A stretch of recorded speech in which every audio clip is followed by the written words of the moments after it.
Bueno, ¿cómo estáis? Estamos en nuestra weekly de sistemas de diseño, es decir, de Design Ops de Advent Spain, como sabéis, todos los miércoles a las 12:30. Y a veces hacemos esto, que es muy molón, de traer a gente muy molona a que charle con nosotros. Y hoy tenemos a Team Telefónica, Yayo, Ana y Alex. Y estamos esperando a Silvia, que seguramente se una.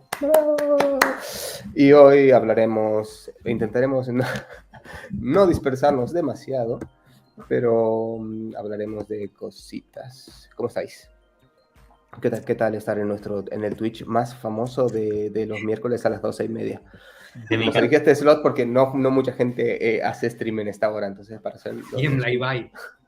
Es un honor, la verdad, compartir stream con vosotros, la verdad. Igual, si os parece, para empezar, como ya nos dieron feedback la semana pasada de que no nos presentamos y no decimos quiénes somos y nos pensamos que todo el mundo nos conoce y sobre todo que tenemos invitados especiales, ¿qué tal si nos contáis quiénes sois y qué hacéis? Vale, pues si queréis empiezo yo. Soy Yayo, bueno, mi nombre no es Yayo, es Ignacio, pero nadie en mi vida me ha llamado Ignacio. Todo el mundo me ha conocido por Yayo.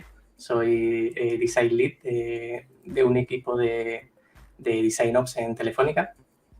Y bueno, intentamos que en Telefónica exista una manera, ¿no?, de crear productos digitales y no que existan muchísimas, ¿no? Y ahí estamos. Vale, pues nada, sigo yo. Yo soy Ana, estoy dentro del equipo de Yayo, con Alex también y con Héctor. Básicamente nuestro proyecto principal es Mística, un sistema de diseño de Telefónica. Y yo digamos que tengo un perfil más visual, más diseñadora de producto, más enfocada en visual. Ahora Alex os contará más su otro lado. Y nada, encantada de estar aquí, muy, muy expectante. Pues un placer estar con vosotros aquí en Twitch. Soy Alex y también soy parte del equipo de operaciones y soy como la parte más técnica dentro del equipo, en la parte de diseño. En la parte de diseño. El perfil menos visual, según Ana. El perfil puede ser, el perfil menos visual. Puede ser así. Más técnico, quizá. ¿Qué significa más técnico? Porque a mí si me dices más técnico es Andrés, que Andrés es nuestro ingeniero de React y cosas muy técnicas. ¿Qué significa más técnico en vuestro caso? Yo diría que es un poco no sé si conocéis esa figura de Design Technologies, ¿no? No sé si alguna vez... Yo a Alex, por ejemplo, lo veo un poco esa figura, ¿no? Yo me considero también un poco de ese estilo, ¿no? Alex es mucho más, entra mucho más al ese detalle técnico. Y bueno, si quieres añadir ahí algo, Alex. No, en realidad, a ver, podríamos estar haciendo componentes, pero dejamos a la gente que sabe mucho más y simplemente pues echar un cable ahí, esa visión también de cómo debería reflejarse la API de un componente o para revisar cómo son las implementaciones. Yo creo que aporta un poco tener este background. Sí, yo creo que al final es un perfil que funciona muy bien, ¿no?, entre ese puente de diseño y desarrollo y dentro de un equipo de diseño, ¿no?, que, por ejemplo, pues hace la semana pasada, se montó una herramienta para beber del JSON que nosotros tenemos de los tokens y visualizarlo de una manera mucho más friendly para un diseñador, ¿no? Pues ese tipo de pequeños tooling que deberían de poderse hacer en equipos de diseño, pues Alex tiene esa capacidad, ¿no?, que es bastante guay. Qué guay. Me recuerda un poco a esto que del anterior especial que tuvimos con Carmen, ¿no? Carmen Ansio, que ya tiene un perfil UX Engineer, ¿no? Que el rol en realidad tiene ese puente, ¿no? Porque tiene ese background tecnológico y conocimiento, súper conocimiento tecnológico y además esa sensibilidad por la parte de experiencia y diseño, que creo que es vital, ¿no? Para estos gaps que hay con diseño y desarrollo, ¿no? Que a veces parece que hablamos de idiomas distintos. Que en realidad hablamos de idiomas distintos. Tenemos la suerte de tenerlo a Andrés aquí, que más o menos nos entiende, pero es cierto que hablamos súper diferente. Vale, vamos a... Es que ya empezaremos, si no empezaremos nosotros con las preguntas para vosotros, y no es mucho la gracia, ¿no? Sino la gracia es que toquemos temas que sean interesantes para todo el mundo. ¿De qué hablamos? Pues nosotros veníamos muy a tiro hecho, la verdad. Porque creo que vosotros, o sea, os teníamos mucho en el radar, ¿no? Creo que es muy difícil encontrar sistemas de diseño complejos como el vuestro, por ejemplo, donde tenéis muchos productos y aparte abrís tanto el conocimiento, ¿no? Es como que es muy difícil acceder, ¿no? A ese tipo de sistema de diseño. Y ahí, la verdad que vuelvo a agradecer que hagáis las cosas como las hacéis porque nos ayudáis mucho y seguramente a mucha gente también. Y es cierto que nunca se habla, ¿no?, de cómo se gestiona en ese mundo del sistema de diseño, porque no solo existe un equipo, ¿no?, gestionando el sistema de diseño, sino que son muchos. Y entiendo que vosotros tenéis, no sé cómo le llamáis, no sé si son brand libraries o algo así, a esos equipos de cada producto, ¿no? Le llamamos... ¿Cómo le llamamos? Depende de, o sea, tenemos estructuradas las librerías, luego también, o sea, a nivel de estructura sí que está la brand library, pero luego es dentro Foundations le llamamos. están las foundations, luego está lo que viene de SUI, que es nuestro sistema de diseño multibrand, ¿no?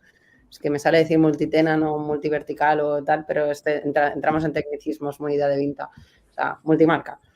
Y luego está lo que es React, que es completamente a lo que es las necesidades de la marca en cuestión, o luego lo que son las librerías ya más nativas también. O incluso tenemos una librería que es para nuestros propios, una librería para nuestro sistema de diseño, ¿no? Nuestros propios widgets. Hola, Silvia. Ya hemos empezado. Buenas. Sí, era lo que os pedía, por favor. Estaba enganchada en otra reunión. No te preocupes. Encantada. Nosotros se supone que estamos todo el equipo de Advent Spain en otra reunión, pero estamos aquí porque es más importante. Porque es más importante. Estaba pensando cómo se llamaban, porque lo hemos llamado de 1000 formas. Mercieli, porque en realidad tú... Las Brand Foundations. Suficiente completa, pero son Brand Foundations, sí. O sea, tenemos... De cada una de las marcas tenemos eso. Brand Foundations, que es donde tenemos los foundations de Fotocasa, de coches, de Habitacle, etc. Y estaba pensando, porque tenemos la librería de nuestro sistema de diseño, que es la de SUI, pero además tenemos las de React Components. Con lo cual... ¿Esa de Brand Foundation la gestionáis también vosotros o hay un equipo en cada producto gestionando esas librerías? Tenemos un mix. Tenemos un mix porque tenemos nosotros Design Ops en cada una de las marcas. Diego es el Design Ops de Cochesnet, con lo cual el Brand Foundations de Cochesnet específicamente lo lleva Diego. Pero sí que tienes contribuciones desde tu equipo, ¿verdad, Diego? O sea, hay gente de tu equipo, Ana, por ejemplo, que sí que entra al Brand Foundations y lo puede gestionar. Sí, sobre todo las foundations que son un poquito más abiertas a los diseñadores y a las diseñadoras. Hay reglas que son intocables, que es, por ejemplo, el sistema de colores o el sistema tipográfico, que está abierto a debate, pero eso sí que no pueden gestionarlo desde el equipo. Lo que sí que pueden es, pues, por ejemplo, añadir, pues tenemos también ahí los recursos de imágenes, tema de ilustraciones, tema de iconografía. Ahí sí que tienen más libertad para poder colaborar. De hecho, hace nada acabamos de subir un par de iconos nuevos que desde un equipo tenían que añadir o tenían la necesidad, pues se han añadido a la Brand Foundations y ya está. Y lo ha hecho la propia diseñadora, así que no ha habido ningún problema. Pero sí que hay como unas reglas muy específicas, como muy core, ¿no? Lo más core del producto, eso nos encargamos los design ops de cada uno de los verticales y eso es intocable por nadie más. Más que nada para mantener un control, porque si no... Y por poner el ejemplo facilón de siempre, ¿no? El botón, por ejemplo, todas esas Brand Library Foundation beben del botón de SUI UI. Es una muy buena pregunta. Tenemos en el modelo, hay dos modelos. Lo guay es que en este momento estamos escalando Design Ops a la compañía, ¿no? En este momento voy a hacer la respuesta larga porque, como sabéis, me encanta dar hablar. Hablar. No, sabes cuando tienes una sola respuesta, que es muy fácil, es como depende, pero mejor si damos más contexto, ¿no? En este momento nosotros tenemos Design Ops dentro de Advent Spain, pero estamos escalando Design Ops a más en la compañía, ¿no? Con lo cual tenemos un proyecto bastante grande que es un sistema de diseño más grande, una combinación del equipo de sistema de diseño de Francia con el nuestro, y estamos haciendo un sistema de diseño nuevo que se llama Spark. Entonces tenemos ahora dos modelos constantemente en nuestra vida de DesignOps en este momento. Tenemos el modelo SUI. El modelo SUI era, cada una de las librerías tiene sus propios componentes. Esto significa que Cochesnet y Fotocasa tienen sus propios componentes. Tú si haces un cambio en SUI Components, en el botón de Figma de Fotocasa, el botón de Coches ni se entera. ¿Sí? Pero si haces cambios en el botón de Fotocasa del código en SUI, sí que se entera Motor, ¿no? Porque el código es uno solo. El código del botón de nuestro sistema de diseño es uno solo, es el mismo para Coches y Fotocasa, pero si te vas a Figma, los dos botones viven en sus librerías, si tú haces cambio en uno, el otro no cambia, ¿no? Eso es igual que nosotros en código. Vale. Sí, y que es bastante común y que creo que funciona. Y el segundo modelo es en el que estamos yendo, hacia donde estamos yendo ahora, con Spark, que es este otro sistema de diseño, en donde tenemos ya en este momento un solo código para botones, ¿no? Entonces, un solo código, perdón, no solamente un código, un solo diseño para botones. Estamos creando una librería única en donde tú tienes los botones y que tenemos una versión nuestra, un flavor nuestro del Figma Tokens, esperando a que Figma lance sus tokens, en donde vamos a tener solamente un botón, el único botón para todas las marcas, con lo cual si tú cambias un solo botón, se cambian todos los sitios. Y aquí es donde entra la leña, ¿no? O sea, ese es el approach que nosotros hemos seguido desde el principio. Y claro, eso luego puede generar que un equipo te haga una propuesta que es opuesta a lo que tú propones desde el mismo código único, ¿no? ¿Cómo se gestiona, ¿no? ¿Cómo se llega a ese acuerdo entre los equipos para que ese cambio vaya a terminar siendo global, ¿no? Que les impacte a todo el mundo. Esto, no sé si te refieres a... Claro, si tienes una estructura de lo más atómico posible, que son los tokens, ¿no? Si tú tienes esa estructura de tokens, que es donde esa gestión de librerías que hablábamos de las foundations, en las foundations tenemos los tokens, ¿no? Y entonces, en esos tokens, el cambio sería global. Si tú, lo que decíamos, ahora estamos esperando como agua de mayo a ver si en el próximo config nos dicen que lo meten nativo, ¿no? Y así todos seremos mucho más felices. Pero luego, estos tokens son los que están haciendo que en el propio botón tenga un look and feel u otro. Si sea un botón redondito, sea un botón rojo, sea un botón azul, que la letra esté a 16, a 14. O sea, lo que nos están mandando en realidad son los tokens de las foundations, que luego aplicarán el theming en cada una de las verticales. O sea, tenemos el reto, como decía Turo, de escalar a nivel de un componente que sea más cross, más global, y que luego sea tematizable sin tener que tener la gestión de librerías por cada vertical, que es lo que ahora mismo tenemos. No sé si recordáis cuando presentamos en el DAM, se veía la estructura de las ramitas que salían, o sea, las foundations luego caen a SUI o a React o a Native, pero lo que manda por encima siempre son los tokens, y ahí es donde global. ¿Y dónde tenéis el límite, ¿no? Dentro de esos tokens? Porque por tokenizar, tú puedes tokenizar cualquier cosa, pero ¿dónde está el límite para que no se convierta de repente en un código único que pueda tener un mismo estilo para la mayoría de cosas? Va a provocar que haya mucho más beneficio, agilidad, etcétera, ¿no? En el sistema de diseño, ¿no? En cuanto empiezas a abrir esa capa, ¿no? De flexibilización máxima, vas a empezar a perder esa capacidad, ¿no? Tenéis ahí marcada una línea, ¿no? De hasta dónde se debe llegar en esa configuración de tokens. Sí, y tenemos de nuevo dos enfoques diferentes, dependiendo si es SUI o si es esto nuevo, Spark, el que he dicho. Tenemos pero somos bastante estrictos, se podría decir, ¿no? En general, somos súper estrictos en qué puedes customizar o no, con diferentes versiones. Por ejemplo, en SUI Components lo que tenemos es una regla de que no puedes editar por encima el componente que ya tienes, ¿Qué significa? Que si el botón tiene unos parámetros, unos tokens, tú en tu propia marca, en Fotocasa, por ejemplo, no puedes decir, vale, ahora voy a coger el botón de SUI y en vez de que sean las reglas de SUI, yo por arriba le pongo las mías. Si el botón de SUI no tiene una sombra, yo cojo el botón, digo importar botón de SUI y arriba le pongo añadir una sombra al botón de SUI. Nosotros no permitimos esto. Lo que empujamos siempre es, si quieres que tenga sombra, pues incluirlo en el componente. Entonces, yo ponle una prop que diga... no es una prop, una variable a tu token, ¿no? De que sea sombra. Por defecto tendrá sombra en Fotocasa y por defecto no tendrá sombra en los otros verticales. Pero no rompas el componente. Esta es una regla que tenemos en SUI Components. Entonces tenemos como una serie de agreements pequeñita. Y luego, si tú necesitas algo que es muy extra tuyo, pues hazlo en tu vertical. Hay muchos componentes que pues, no me rompas el componente y lo estires por arriba. Si quieres hacer un componente tuyo en tu vertical, pues hazlo en tu vertical. Esto es un modelo. Y luego tenemos un modelo que es un poquito más estricto, que es el de Spark, en el que además tenemos una capa de si el botón es redondo, será redondo para todas las marcas. Que es un poquitito más estricto todavía.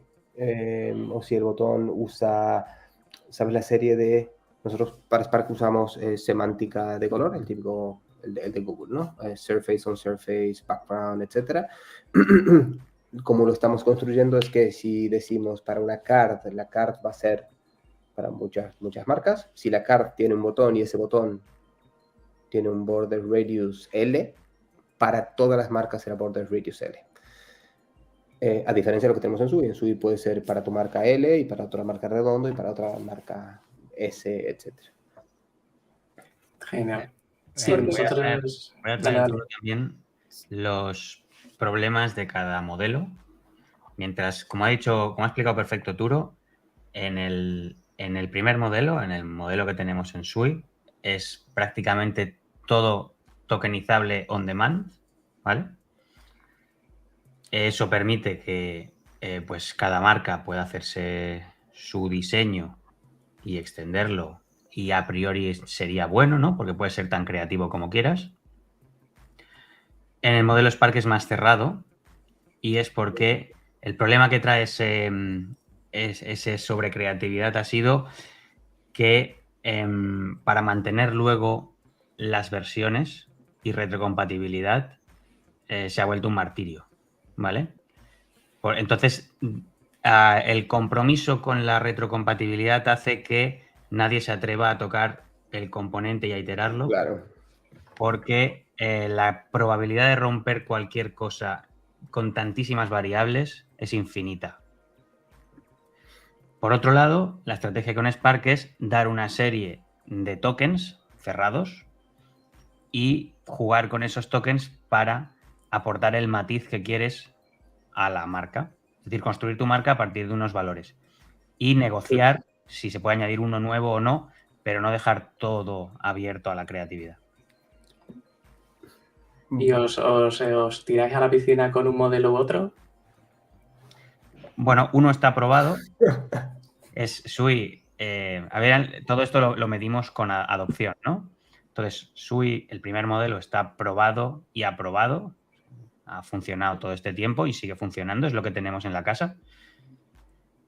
En el apartado B, estamos en la migración. Vale, entonces no podemos dar todavía resultados. Sí, pero yo diría que... Pero a nivel corazonada, y yo me mojo en esta respuesta, a mí, personalmente, me gusta más el modelo B.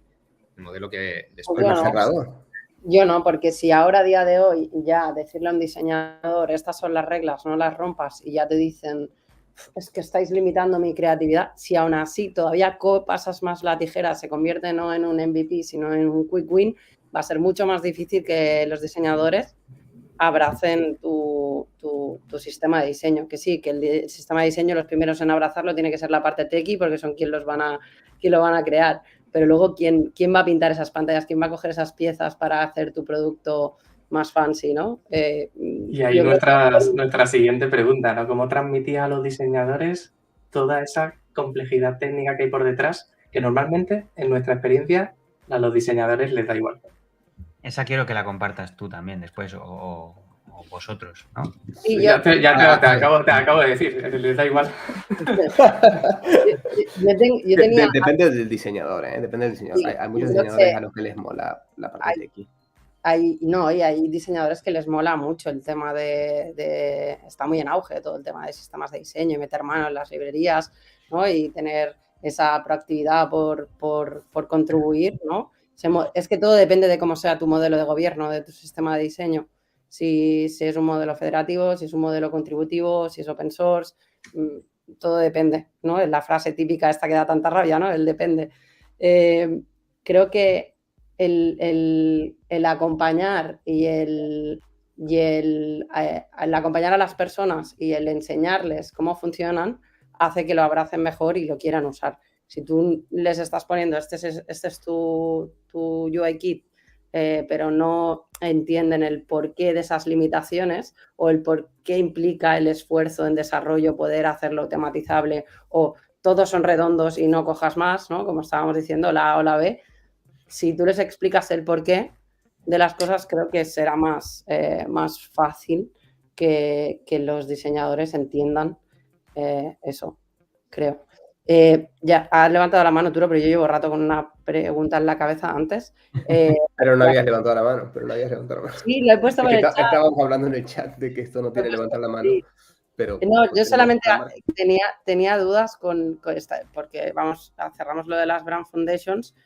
¿Vosotros cómo tenéis el jardín? Porque sé que tenéis el plugin de Camilo, ¿no? Bueno, entonces... el plugin de Camilo lo teníamos en Sketch, que funcionaba mejor que el que tenemos ahora, que es el de Fimer en Figma. Me imagino que lo conocéis. Es el único que funciona, que hemos encontrado que funcione fuera de archivo. Es decir, que tú le enlazas el JSON bin y en cualquier archivo lo puedes usar, ¿no? Y lo tienes como activo por usuario, por así decirlo. El de Camilo funciona bastante guay porque no solo te hacía cambios de color y estilos, sino que también te podría hacer cambios de componentes. Y eso molaba mucho y es algo que hemos perdido ahora en Figma. Pero bueno, la parte nativa de Figma también trae esa posibilidad, pero es más engorroso, ¿no? Estamos también a la espera de esa config para ver si nos facilitan mucho esto, la verdad. Sí. Yo justamente quería levantar la mano porque tiene que ver con esto. Al final yo creo que tenemos la decisión de si ir con una tecnología, con un enfoque u otro. Un enfoque es solamente puedes cambiar lo que tú quieras de tu vida, y el otro enfoque es tu tema va a estar más restringido a lo que puedes cambiar de una cosa de otra, ¿no? También tiene que ver no solamente con tecnología en la parte de, iba a decir React, pero no solamente React, porque también tenemos el sistema en iOS y en Android, etcétera, ¿no? Sino también cómo hacemos las cosas en Figma. Nosotros en Figma, seguramente cuando Figma lance tokens, tendremos que rehacer algunas cositas. De nuevo, ¿qué quiero decir con esto? Comparto Figma. ¿Qué quiero decir con esto? Que nosotros en este momento tenemos SUI Components. Voy a decir SUI de quién? De InfoJobs, de Mil Anuncios y de InfoJobs. Voy a linkar dos, ¿vale? Nosotros en este momento tenemos la libertad, se podría decir, porque tenemos dos librerías diferentes para InfoJobs y para Mil Anuncios y coches, etcétera. Y este botón no es el mismo botón, ¿no? Este de InfoJobs, que está en su librería, y este botón button, que es el de Mil Anuncios, pues pueden ser totalmente diferentes. Y si yo cambio uno, el otro no se va a afectar, esto que estábamos hablando, ¿no? Y no solamente eso, sino que todo lo que nosotros es más en términos de tamaño, en términos de lo que sea. Técnicamente, o sea, en React nosotros podemos hacer que estos dos botones tengan absolutamente cosas diferentes y que se utilicen de formas diferentes, y que va por la tecnología. Por otro lado, este es el enfoque, ¿no? Cada uno de estos botones puede tener lo que tú quieras. Ahora, en el enfoque nuevo que nosotros estamos enfocando es que no van a haber dos botones, sino van a haber dos librerías, sino una sola, ¿no? Que es esta de Spark. Si yo aquí en Spark tengo un solo botón, y nosotros estamos haciendo nosotros estamos usando una versión ahora de Figma Tokens, en donde si tú diseñas con Spark en general, si tú diseñas con tus inputs, con tus dropdowns, con tus chips, lo que sea, lo que estamos haciendo es utilizando tecnológicamente un Voy a pintarlo. Un plugin que lo que te va a hacer es permitirte que esto lo puedas pintar de diferentes cosas, ¿no? Entonces, a nivel de tecnología, en este momento lo que estamos diciendo, básicamente, puedes... Esto no es ni siquiera compartible, pero lo comparto para que entendáis a qué me refiero. En este momento no es esto, no es Stark, sino es Spark. ¿Qué tienes ahí? Sí. Nos llamábamos bastante parecido a Stark y Spark. Entonces, New Identify, comparto esto, no necesitáis ni... Que es el Figma Tokens, ¿no? El Figma Tokens, sí, es como nuestra versión del Figma Tokens. Vale, pero entonces, esto que tú le puedes decir, pues quiero que sea la versión Dark, quiero que sea la versión de otra marca, etcétera, a lo que te lleva en este momento a nivel tecnología, que esto es muy bonito, porque es muy potente, pero estamos construyendo todo pensando en este tipo de cosas, ¿no? Por ejemplo, no puedes cambiar el border radius del botón. Este botón que existe en Spark tiene este border radius y tiene estas props, evidentemente, ¿no? Puedes tener que tu intent sea primary, secondary, neutral, lo que sea. Y no solamente eso, bueno, alguien me llama y lo voy a rechazar. Pero no estamos haciendo uso de... Si voy al Figma Tokens, no estamos, a nuestra versión de Figma Tokens, no estamos haciendo uso de nada de las cosas que te permitiría hacer esto, de los otros estilos, ¿no? Del border radius, de las shadows, de los spacing, etc. Y no lo estamos haciendo aposta, ahora dejo compartir, no lo estamos haciendo aposta porque nuestro enfoque es que, como estamos construyendo Spark, no vas a poder cambiar eso. En tu tema no vas a poder decir, quiero otros spacings para mi botón, o quiero otro border radius para el botón, etc. Entonces estamos construyendo todo en este momento en Figma, siguiendo lo que nosotros tenemos en mente para Spark. Pero dentro de 4 días, cuando Figma saque sus Figma Tokens, tendremos que recoger, ver qué es lo que hemos hecho en este plugin específico y volver a replantear lo que habíamos hecho antes. O sea, defendemos, creo, bastante de lo que la tecnología nos permite. Entre otras cosas, tecnología nos permite significa que, como estamos construyendo Spark en ese momento, con el enfoque técnico en React que tenemos, no nos permite hacer que cada marca tenga su propio border radius. Sí que puede decir mi border radius L es igual a 18, a 16, a 24 o a lo que sea. Cada marca puede decir cuál es su border radius L, pero no puede decir quiero que mi botón tenga M y no L. ¿Se entiende?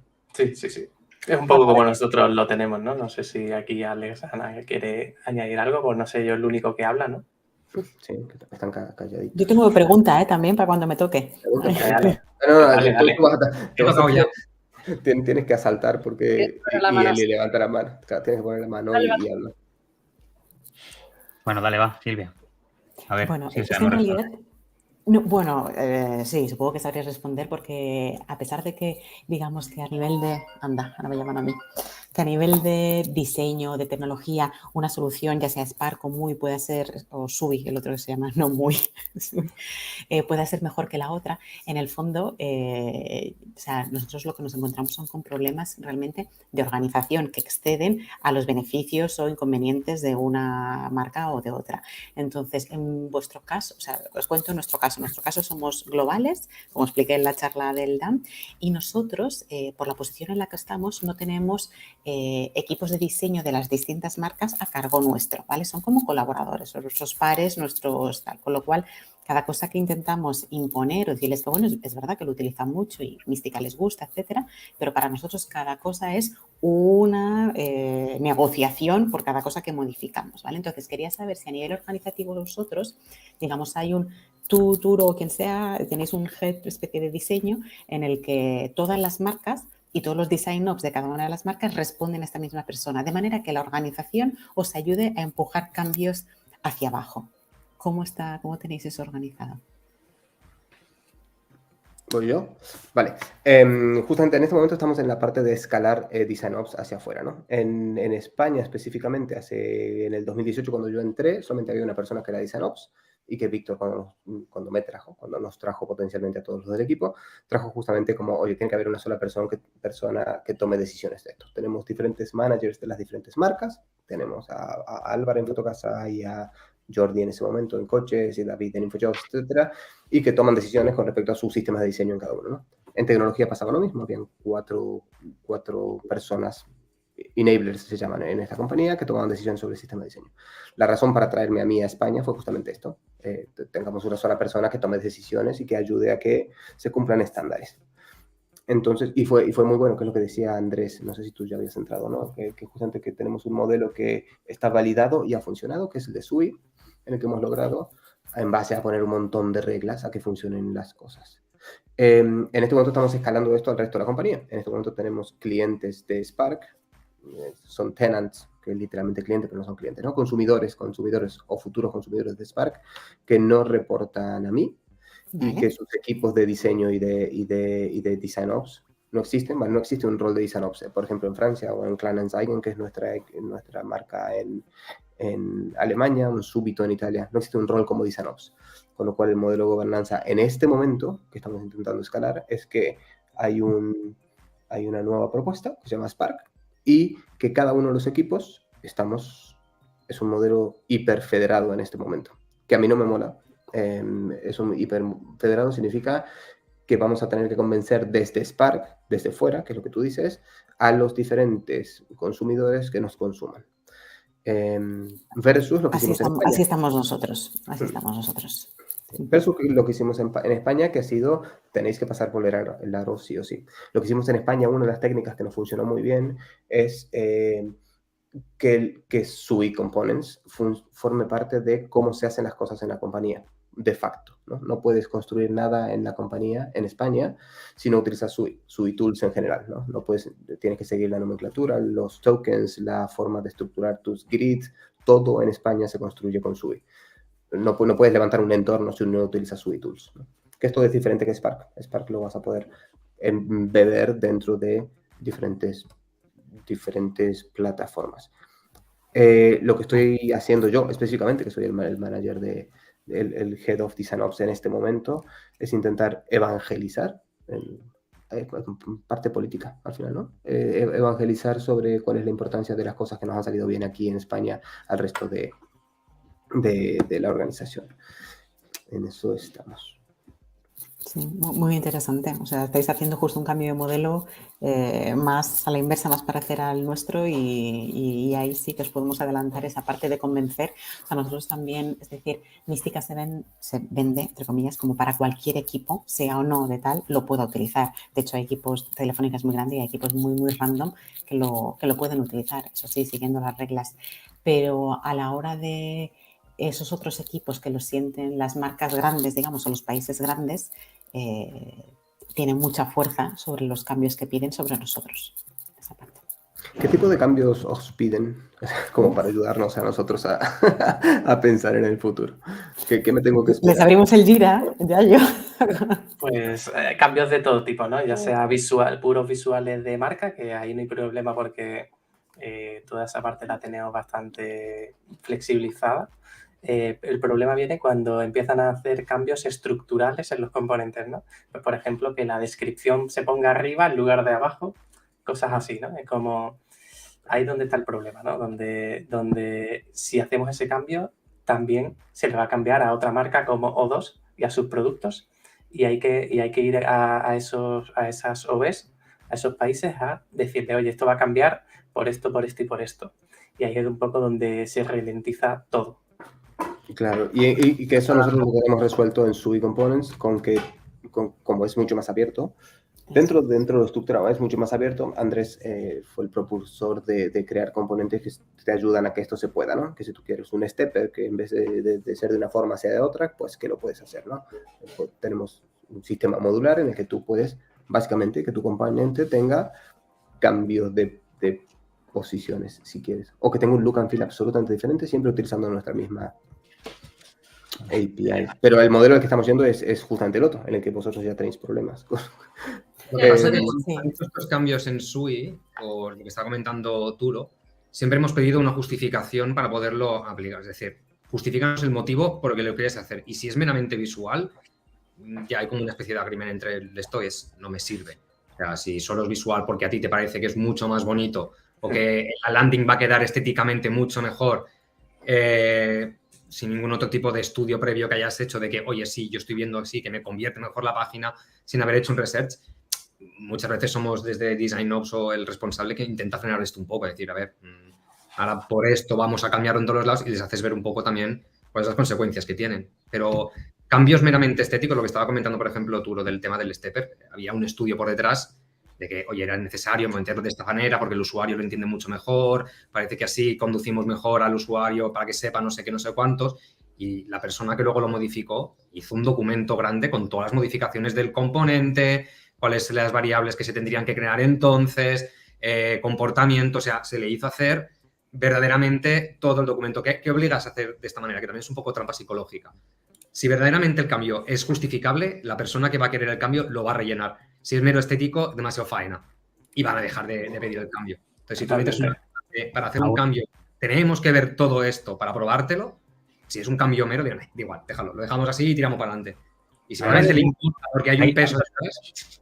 También hay que ver qué tipo de impacto tiene este cambio. Es decir, si hacemos este cambio y va a cambiarse en todos lados, ¿cómo va a afectar esto a lo que ya tenemos? ¿no? Y luego, por otro lado, también tenemos un proceso de peticionario. Es decir, no es en plan te abro un ticket y chao. Una cosa es que sea deuda, que lo que le llamamos nosotros a deuda de UX, ¿no? Que es aquí esto es abrimos el ticket para que se solucione la deuda, y otra cosa es que queremos un evolutivo de este componente, ¿no? Porque necesitas una variante X o porque necesitas mejorarlo. Entonces, eso ya entraría dentro de otro proceso, más allá porque los diseñadores siempre te van a traer alguna justificación o yo me incluyo porque yo me considero diseñadora, para que realmente puedas darle la vuelta y colar, ¿no? Lo que tú necesitas. Pero es escalable y es cross para que se pueda meter dentro del sistema. Ahí está la cosa. Sí, pero hay algo interesante que estaba diciendo Silvia, y es que yo no me he dado cuenta, en realidad. Hay algo importante, y es que ahora nosotros estamos medio cambiando el modelo, ¿no? Simplemente porque tenemos más dentro de nuestro radar a más potenciales consumidores, ¿no? Pero sí, como esto no va a ser obligatorio, no va a ser nuestro modelo español, ¿no? Sino como vamos a tener que convencer a gente que utilice nuestro sistema, lo que puede terminar pasando es que si tú no me das lo que yo necesito, pues no te utilizo. Así todos los días. Sí.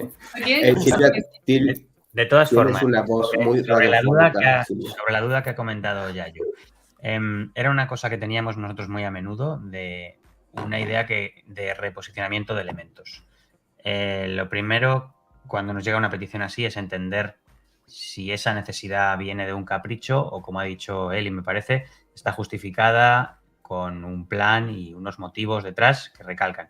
Lo primero que hacemos es intentar procurar la retrocompatibilidad, es decir, que la solución que se ofrezca no rompa, o sea, para no perder la adopción ya tenida con ese componente, intentamos mantener la compatibilidad. Pero al mismo tiempo, si está justificado el cambio, ofrecer una abstracción que permita, mediante un polimorfismo, también satisfacer las necesidades nuevas. Y hemos conseguido un patrón, hablo en la parte de React, porque vosotros tenéis un sistema de diseño que también incluye mobile y iOS y tal. Yo aquí hablo de React, de web. Hemos encontrado un patrón que permite, en diseño sería el correspondiente slot, ¿vale? A nivel de Figma. Pero cualquier componente, mediante el slot, puede recomponer los elementos internos y mostrarlo como pretenda ese diseñador. Pero ahí me parece un buen punto ese, porque en un slot debería existir, por ejemplo, una car, ¿no? Que tiene un title por defecto y además tiene la posibilidad de añadirle un slot. ¿Debería ser posible en el slot usar un title, que es algo que ya te trae el componente? ¿Debería poderse cruzar esa línea de hacerte atómicamente dentro de ese slot? Se está poniendo técnico.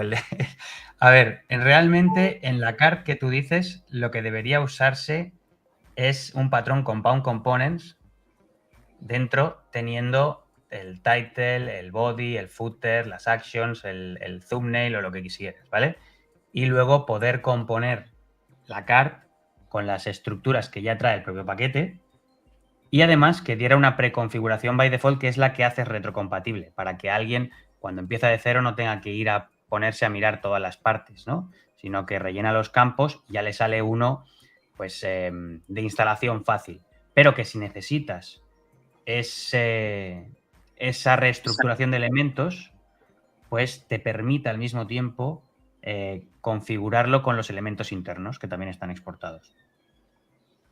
Vale, y ahí es donde donde empieza, ¿no?, a perder eficiencia a saco el sistema, ¿no? Porque ya vosotros tendríais en la parte de diseño hacer ese componente para esa librería concreta, ¿no? Repetir lo mismo una y otra vez, ¿no? Pues esos patrones, Andrés, ¿están predefinidos ya? Es decir, tú tienes un componente by default, como has dicho, con unos patrones ya que puedes configurar, pero no puedes inventar otras cosas adicionales. Todo lo que es repetitivo lo publicamos bajo primitivas, a nivel de código, estoy diciendo. Entonces, este patrón, por ejemplo, que es de cómo recomponemos elementos internos para moverlos de sitio y tal, y desacoplar la vista de la lógica del componente, por ejemplo, en Spark se llama slot, en Sui se llama injector, ¿vale? Pero es prácticamente la misma lógica, cambian detalles, pero mediante este patrón que está dentro de las primitivas del design system, primitivas del tipo, te puedo dar miles, sería pues el visual hidden para que un elemento sea visible o no. En lugar de tenértelo que picar cada vez, pues tienes una primitiva y todo lo que vengas de ese componente sabes que a nivel de accesibilidad no está visible, ¿vale? Vale. Es que nosotros un scroll es una primitiva, que una zona sea scrollable es una primitiva también. Y así pues podría ir diciendo. Pero es que nosotros tenemos el concepto slot como un espacio flexible abierto en el que puedes meter cualquier cosa. Claro, pero tú dentro de ese paquete puedes tener tu set de elementos diseñados, de componentes dentro del componente que también procuras. Entonces, imagínate el componente button. No estoy diciendo que sea el caso, pero para simplificarlo, el componente button sea un slot y dentro tengas el button icon, el button label y el button add-on, ¿vale?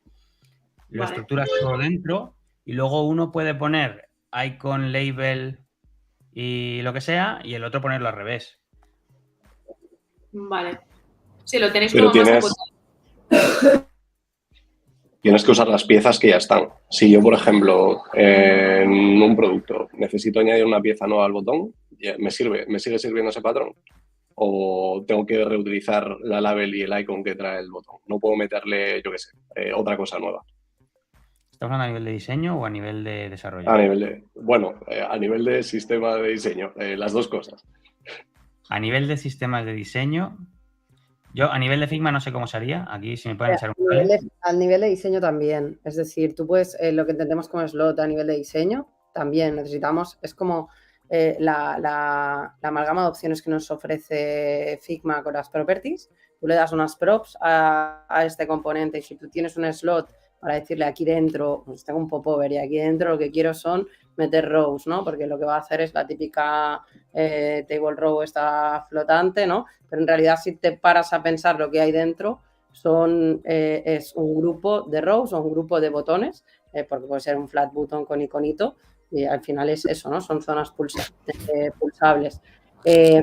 Tienes que limitar de alguna manera porque si no es una nave espacial. Es muy peligroso, es abrir la caja de Pandora, que tengas un slot ahí para que venga marketing o venga el equipo que sea a decirte aquí quiero poner X. Igual que Andrés estaba diciendo que puedes poner unas primitivas, con diseño también tienes que censurar, ¿no? Un poquito, que es lo que va a ir ahí, ¿no? Si tenemos... ¿Y cómo haces eso? O sea, ¿cómo censuras eso? Bueno, realmente esto lo tienes que tener a nivel de documentación del componente, el uso de los mismos, la creación de esos componentes y esas variables, o qué properties tiene ese componente. Y evidentemente nosotros tenemos la suerte de que tenemos un design ops en cada una de las marcas que a veces le toca hacer un poquito de policía, ¿no? De esto... Un montón de policía. Al final es lo que es. Pero supongamos que tienes un componente...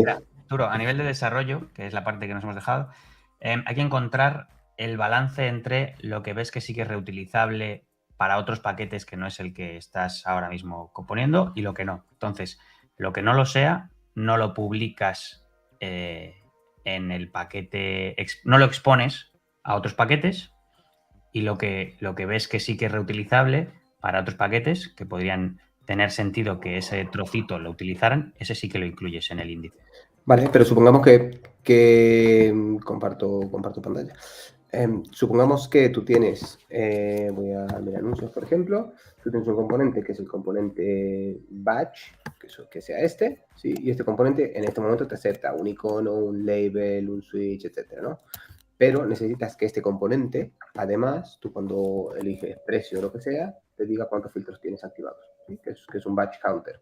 Con lo cual, esto que es un chip, acepta un batch counter, ¿no? Entonces, supongamos, son dos componentes diferentes. Este es un componente que dentro le puedes meter más componentes, ¿no? Este componente dentro te acepta que le pongas un label, que le pongas un icono, que le pongas un batch, etcétera, ¿no?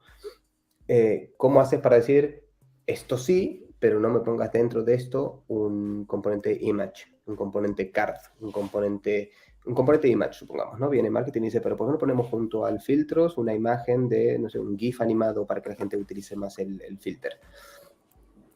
Mi pregunta es, porque técnicamente se podría, tú pues métele otro componente dentro de este componente. ¿Cómo haces para convencer a la gente de que no? Es que en nuestro caso, eso como lo solucionamos es como, al final me imagino que vosotros también veis muchos productos, ¿no? Al estar ahí como en el centro, veis muchos productos, ¿no? Y sois capaces de ver esas necesidades que hay alrededor de todos los productos, ¿no? Nosotros cuando vemos que varios productos tienen una misma necesidad es cuando vamos incluyendo esas features, ¿no? en cada componente. Es cierto que hay componentes que admiten más o menos flexibilidad.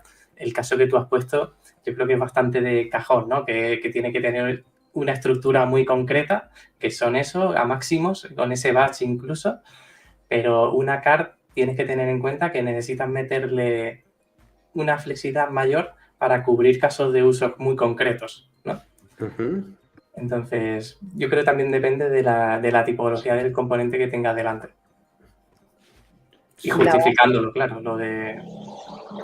La base que plantees, ¿no? La base de ese componente, claro, no es lo mismo una card, que es que la card es hablando mal, es jodida, ¿no? Porque siempre es como, vamos a meter más cosas ahí.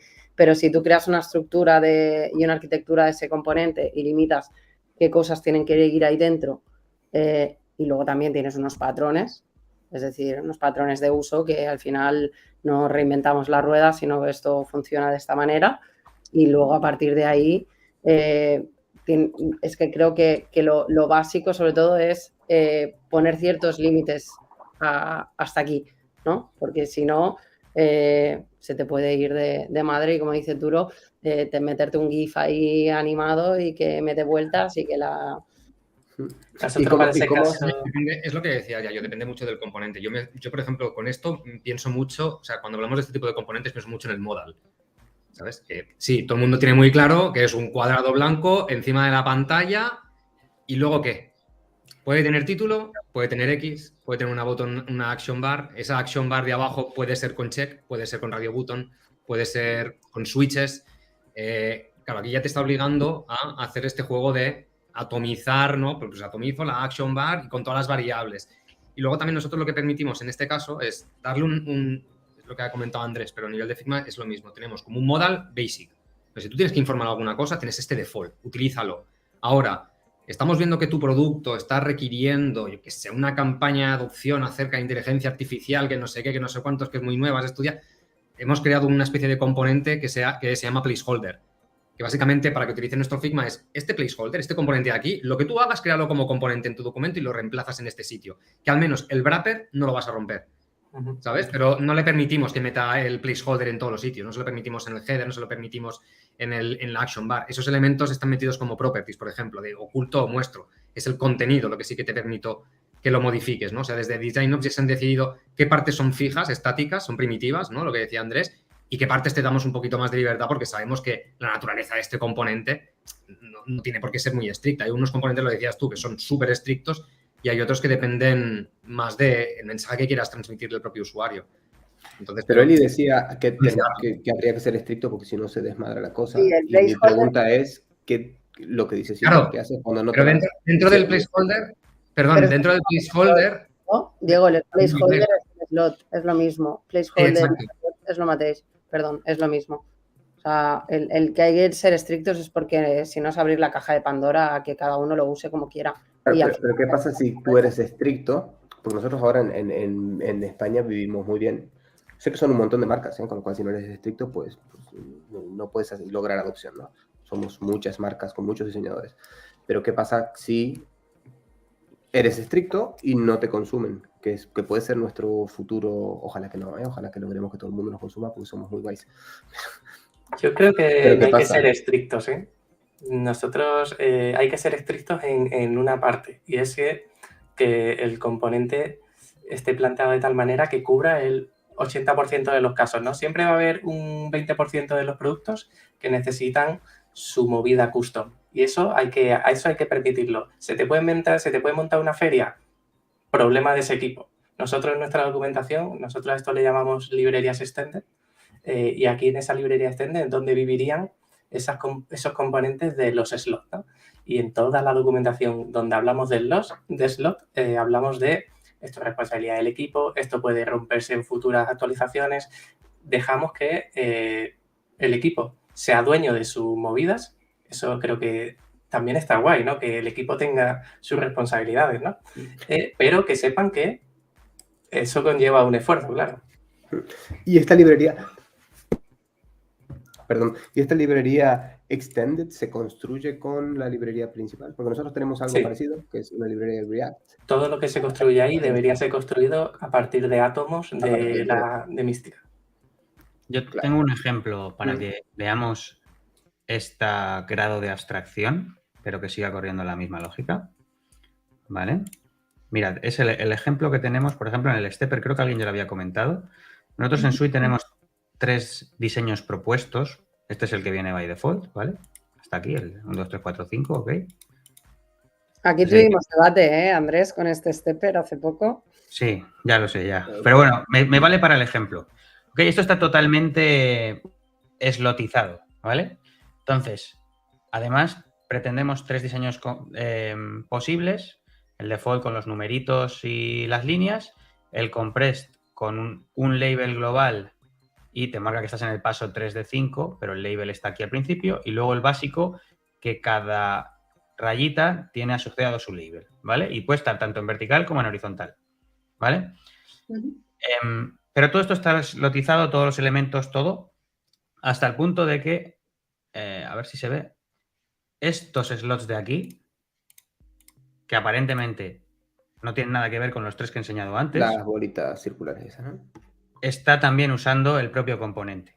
Lo que pasa es que no usan ningún elemento dentro de ese paquete. Hacen sus custom dots o su custom text, ¿vale? Este de aquí también es lo mismo. El código que está corriendo es exactamente el mismo porque la lógica está desacoplada de la vista y se proponen una serie de elementos dentro con diferentes diseños para que son los que se proponen desde Sui. Pero igualmente, para evitar para evitar errores en marca, que no tengan que aplicarlo desde cero, sino que mantengamos la lógica de lo que es un stepper en un único sitio, están utilizando el código interno de gestión de los pasos con el stepper de Sui. Nosotros tenemos algo muy parecido con los radio buttons y es como ese custom de render, ¿no? del componente al cual se beneficia de todo el funcional del componente, pero luego le puedo pasar un visual diferente.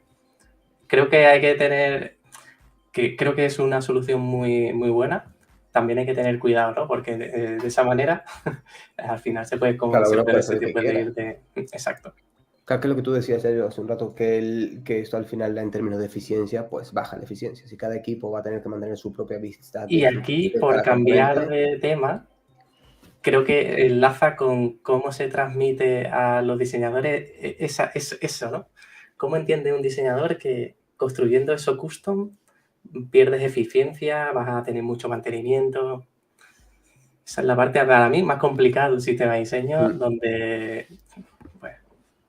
Y que no solamente a diseñadores, al product owner, a los UX managers, al product director y a todo el mundo que esté tocando un producto al final, ¿no? Nosotros lo que... Sí, Evangelización, se llama eso. Se llama repetir mucho, ¿no? Nosotros constantemente estamos repitiendo, pero constantemente repitiendo los beneficios de la reutilización y del curro que hacemos y del sistema de diseño, etc. Un ejemplo que tenemos de esto es que es muy lógico que tú puedes tener una sola serie de notificaciones, tipo notificaciones, la notificación que tiene un aceptar, un cancelar, etc. Si le preguntas a cualquier diseñador o cualquier productor, a quien sea en la compañía, te va a decir, es obvio, tengamos una sola serie de notificaciones que sean comunes para toda la compañía. Pues hoy todavía no lo tenemos nosotros en código.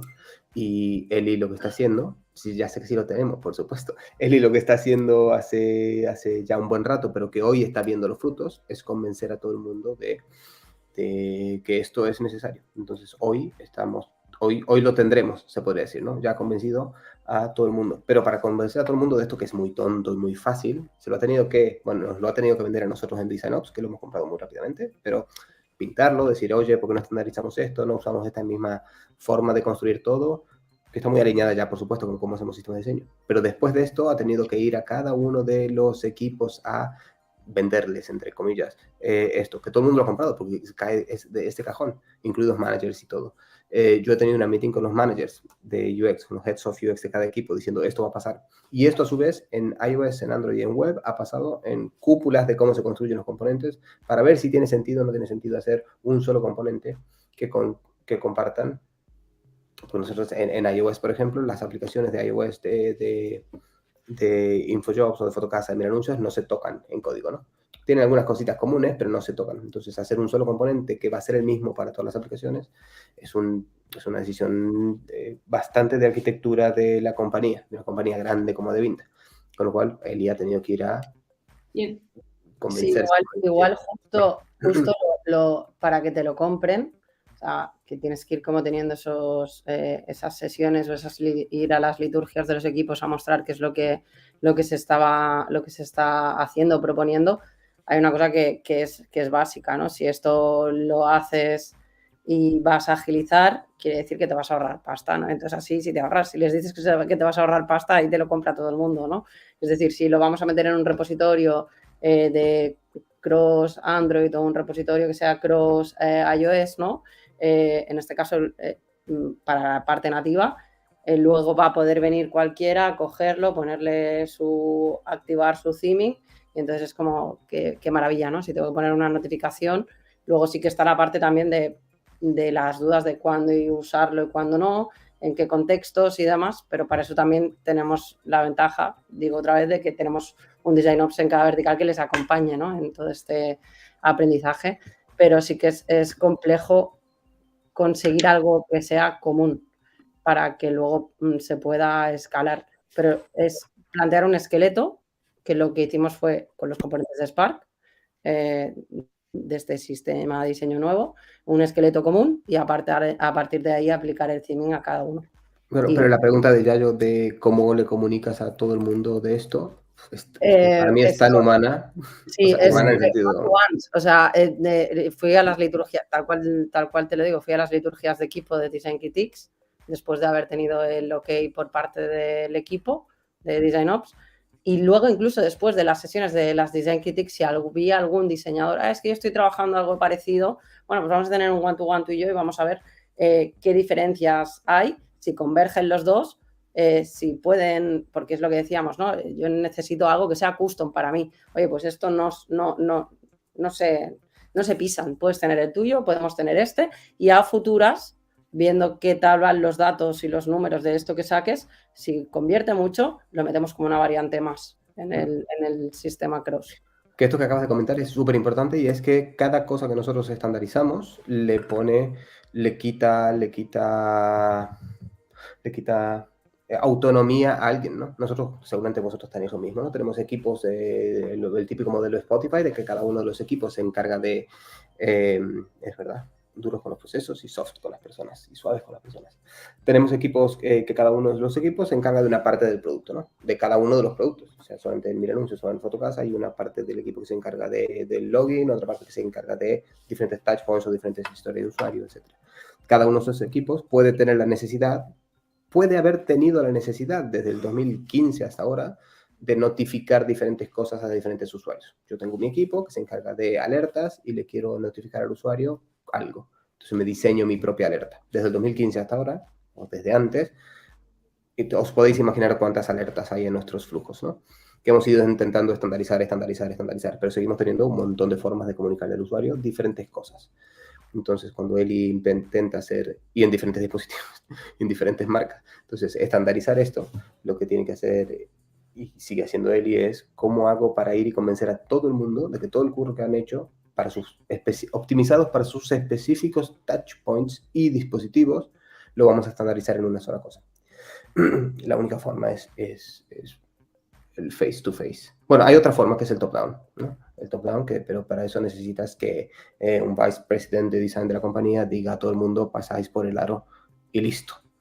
Que es muy difícil, porque de esa manera te pones a todo el equipo no de cara y no es lo que queremos. Cuando trabajamos en Puede organización, ocurrir todo el en mundo... organizaciones específicas, pero no es una metodología de trabajo. No, No, Trabajamos además- con personas. Entonces yo me quedo con un consejito que dio Silvia en su charla, que es hazte una lista de la gente, porque claro, me toca hablar con mucha gente, ¿no? Hazte una lista y el que más te cueste trabajar es esa al que tienes que ir, ¿no? Y dije, ostras, qué razón tiene. Que intento decir desde hace un rato que Eli, hoy no sé qué te ha pasado, Eli, que no calles. No. Te estoy haciendo la competencia. No, hoy. pero para casos, por ejemplo, que no tienen, que él es la del equipo, es la persona que está encargada del equipo cross y va mandando alguna cosa y tiene que comprarlo. Hay a veces que cuando vendes alguna cosa, mucha gente te dice que sí, hasta que luego lo toca. Y una vez lo toca, dice, ahora lo quiero modificar porque me sale a mí de las narices. Qué miedo que me da Diego a veces. Sí. No, me he controlado. Es random. No, yo que he estado en los dos lados, ¿no? Yo me he comido SUI como parte del equipo de UX de Mil Anuncios. Yo también lo estoy comiendo como Design Ops en coches. Hasta que aprendes también a gestionar el ego del diseñador, que queremos que no existe, pero existe mucho. O sea, pero mucho. O sea, entiendo, la mayoría de diseñadores venimos, a mí no me pasa a mí, ¿no? Venimos de una formación más editorial, más artística, más experimental, y aquí estás haciendo producto. Y esto es muy difícil de metértelo, no estás haciendo arte, que puedes ver el arte en lo que estás haciendo en cierta manera, ¿no? Ves una pantalla y dices, hostia, pues ha quedado bonita, ha quedado chula, pero al final lo que estás haciendo es un producto funcional. Entonces, eso es una cosa que hay que meter al diseñador, hay que recordarle constantemente de que no estás haciendo algo, arte, no estás firmando la pantalla, no tienes por qué lucirte. Y esto es una cosa que a veces, sobre todo los juniors, lo vamos viendo, ¿no? Te compran alguna cosa, coges un botón, voy a hacer aquí la leche y luego te vienen collejas por todos los lados, pero es una cosa que hay que intentar explicar de una forma asertiva también, ¿no? Que es la mejor manera para crear producto, para crear una cosa que tenga una utilidad para una persona, no solo para rellenar tu ego como diseñador y decir, acabo de hacer portafolio. Eso es una cosa que hay que pelearla desde... Pero que por otro lado mola hacer portfolio, ¿no? O sea, mola entregar sistemas y que permitan que uno se sienta súper orgulloso de los equipos en los que trabaja, ¿no? A mí me pasa constantemente de que hay veces que ponemos como compañía cosas en producción que no me gustan y digo, es que es una putada, porque el fin de semana me voy a juntar con otros amigos diseñadores y me van a decir, oye, es que he entrado a la página y ¿cómo puedes que no trabajas, no? Lo van a decir medio en broma, pero es como, te juro que trabajo un montón. Claro. Una cosa es saber diferenciar cuando haces un mal diseño o cuando el diseño es malo a cuando me quiero lucir y punto. Sí, claro, no te tienes que lucir perdón, Andrés, no te tienes que lucir en una pantalla súper funcional, ¿no? De elegir el nombre de no sé qué, ¿no? Si quieres rellenar un formulario, ¿qué vas a hacer? ¿Sabes? Es un formulario. Lúcete desde otro punto de vista de la experiencia de usuario. No te luzcas igual en la parte visual porque eso ya te está viniendo. Eso ya te está viniendo de unas personas que se han encargado en hacer que cada uno de los componentes que forma el formulario visualmente sea atractivo para el usuario. Encárgate tú de hacer que la experiencia sea la leche para que el usuario no se vaya del formulario. Más allá de la parte visual. Súper agri con Diego y por añadir, y ya dejo hablar a Andrés, lo que yo me he encontrado es que los diseñadores que tienen un pelín de background técnico, aunque sea solo HTML, CSS, esa parte la entiende mucho mejor. Y cuando son perfiles que vienen que se han reconvertido al mundo digital, porque es lo que, pues ahora es lo que hay más trabajo y es lo más normal del mundo, es cuando ese ego sale más a relucir. Yo tenía una teoría de que cuando un diseñador o una diseñadora te manda un mockup hecho a base de pantallazos, es que el tío o la tía domina a nivel técnico, ¿sabes? Y dices, me estás haciendo esto mal porque no hay nada componentizado, está todo roto, no hay distancias como Dios manda, pero sabes que va a por eso. Y es buscar el equilibrio entre unos y otros, ¿no? Y ayudar a que los equipos al final tengan más conocimiento técnico, que es algo en lo que a veces fallamos. Nosotros, específicamente en AD20, intentamos que todo el mundo entienda cómo tenemos construido todo, cómo tenemos construido a nivel técnico. Sui, cuando alguien te pregunta algo, no le decimos no porque no, le decimos no porque esto, y yo abro constantemente mi consola de código, digo, no, es que mira, este token aquí en realidad tira de este otro, con lo cual si tú cambias esto va a pasar. Pero esta la parte de formación técnica para diseñadores creo que debería ser un must para todos. Es complicado meter. Nos hemos pasado 11 minutos ya y todavía le falta hablar a Andrés y luego nos tenemos que ir. Voy a decir un último aporte para la adopción, es en desarrollo, pero creo que también va a servir en diseño, seguramente. Cuando traéis alguna cosa nueva o disruptiva o queréis entrar en un nuevo producto que utilice vuestro sistema de diseño, nosotros en esos casos lo que hacemos es todavía mostrar una especial cercanía sobre ese nuevo producto. Eso se traduce en, digo, por ejemplo, un componente nuevo que no está introducido en ningún producto. Lo que vamos a hacer es, en lugar de abrirlo a todo, porque en este mundo, las primeras impresiones te pueden machacar, ¿vale? Entonces, lo que hacemos es elegir una integración suave, en el sentido de que en lugar de abrirlo a todos de golpe, lo abrimos a un producto concreto que además consideramos que por estrategia es sencillo porque tenemos gente que tenemos por la mano. Entonces es un buen sitio donde probarlo y en ese tiempo de probar esa nueva feature ahí, procurar algún slot para que en el caso que haya algo que no esté del todo bien o que no haya sido pensado como realmente se va a usar, cambiarlo rápido, ¿vale? Una vez eso ya está maduro, entonces es cuando lo abrimos, pero tampoco, depende cómo, tampoco de golpe. Poco a poco vamos extendiéndolo. De forma que también podemos controlar ese feedback para que no venga de golpe, no funciona nada, vaya desastre, ¿vale? ¿Y cómo hacéis esa apertura? Porque entiendo que vosotros generáis una versión y luego los productos podrán actualizarse esa versión de su UI y hacer uso de ese componente. Puedes publicarlo en una beta y... Sí, hemos publicado varias cosas en beta. Equipos que prueben esa beta. Vale. Sí, hemos hecho, lo seguimos haciendo constantemente y sobre todo ahora con Spark hacemos beta, o sea, el mismo componente, con lo cual está publicado. O sea, la última versión es la beta, evidentemente, pero sí que no le hacemos versiones mayores a todo el mundo.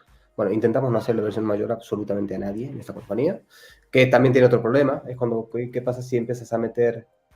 Pues que nos vamos a extender por infinito. 43, aún así 43, hace 13 minutos deberíamos estar fuera, nos veremos una próxima vez y seguiremos hablando un montón. Sé que nos ha quedado un montón de cosas en el tintero. Me encanta que hayáis venido. Muchas gracias. Ya haremos otra, quedamos emplazados. Eso iba a decir, que a mí me quedó pendiente muchas preguntas. Podríamos estar horas aquí. Total. Ahí lo dejo. Muchas gracias por invitarnos. A vosotros. Y nos vemos. Adiós. Chao. Chao. Chao.